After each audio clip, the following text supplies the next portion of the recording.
இன்றைக்கி புரட்டாசி மாதம் முதல் சனிக்கிழமை நம்ம வீட்டில் என்ன சமையல்னு பார்க்கலாமா? முருங்கைக்கீரை பொரியல். வெங்கடாஜலபதிக்கு ரொம்ப முக்கியமானது முருங்கைக்கீரை பொரியல். கருப்பு கொண்டக்கடலை சுண்டல்.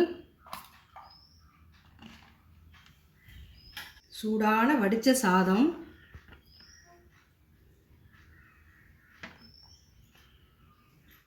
பருப்பு, பசு நெய், கத்திரிக்காய், சுண்டைக்காய், பீக்கங்காய் போட்ட சாம்பார் வச்சுருக்கேன். பருப்பு, தேங்காய் பால் புளிஞ்ச ரசம்.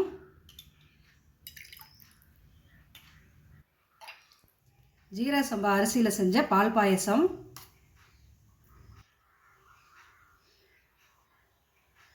பசுந்தயிர், மாம்பழம், அப்பளம். இதுதான் இன்றைக்கி நம்ம வீட்டு முதல் புரட்டாசி சனிக்கிழமை சமையல். நாளைக்கு வேறொரு சமையலில் பார்க்கலாம். பாய்.